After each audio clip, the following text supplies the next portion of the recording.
Ms. Lyons. Hi. If you are reading this, then they killed me. I wanted to tell you that I enjoyed talking to you. You seem like a really great lady. I'm sorry we didn't meet under different circumstances. Thank you for your kindness. Have a wonderful day. Letter from Death Row Inmate Robert Colson, June 25th, 2002. Early one morning in April, Michelle Lyons pulled up outside her daughter's elementary school in Huntsville, 70 miles north of Houston. Set deep in the piney woods, Huntsville, which is home to no fewer than 5 prisons, is a company town whose primary industry is confinement. Many parents who were dropping their children off at school that day worked for the Texas Department of Criminal Justice, Huntsville's largest employer. Michelle, who sat behind the wheel of her blue Chevy sedan, nursing a travel mug of coffee, had worked for TDCJ herself for more than a decade. She had been the public face of the agency, a disarmingly friendly, upbeat spokesperson for the biggest prison system in the nation. Though she had left the position 2 years earlier, she was still well known around town, and several mothers waved as her car idled in the drop-off line. "Have a beautiful day," she murmured when her 9-year-old leaned in to kiss her goodbye. When Michelle first went to work for TDCJ in 2001, she had begun each weekday morning by driving into town past the picturesque courthouse square and toward the Walls Unit, the 165-year-old penitentiary that is Huntsville's most iconic landmark. The prison, whose ramparts measure more than 30 feet high, is a colossal, foreboding structure crowned by razor wire, a 2-block-long red brick fortress that houses the most active death chamber in the country. Michelle's office occupied a corner of an administrative building directly across the street from the walls, and one of the requirements of her job as a public information officer had been to attend every execution the state carried out. She had also attended executions for her previous job, as a reporter covering prisons for the hometown newspaper, the Huntsville Item.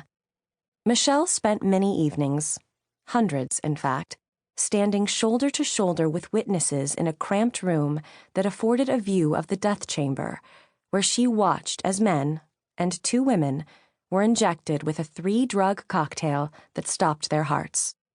All told, she had seen 278 inmates put to death. As Michelle pulled away from the school, she headed out of Huntsville, toward Interstate 45 and her new job more than an hour's drive away in downtown Houston. She cracked her window, grateful for the cool air on her face. Mornings, when her commute offered time to think back on everything she had seen at the walls, were the hardest. She was flooded with memories from her time inside the death house, of the conversations she had shared with particular inmates in the hours before they were strapped to the gurney, of the mothers, dressed in their Sunday best, who had turned out to attend their sons' executions, of the victims' families, their faces hardened with grief, of the sudden stillness that came over the prisoners soon after the lethal drugs entered their bloodstreams. She could still see some of these men, their chests expanding, their chins stiffening as they took their last breaths. These memories intruded with such frequency that Michelle no longer tried to push them out of her mind. Instead, she had started recording voice memos, letting her thoughts unspool as she drove alone in the car. She kept one eye on the road that morning as she rummaged through her purse for her iPhone, finally fishing it out and holding the microphone up to her mouth. "I support the death penalty," she began. "I believe that there are some crimes that are so heinous that the only way you can truly pay your debt to society is with your life." She spoke with the same deliberation she had used when addressing reporters outside the walls after her high-profile executions. "But in other cases, I feel very conflicted," she added. "There are men I watched die that I don't think should have." A piece of folk art she had picked up on a trip to Austin, an evil eye charm to ward off bad spirits, bobbed from her rearview mirror.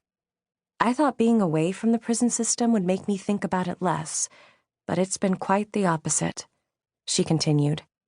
"I think about it all the time."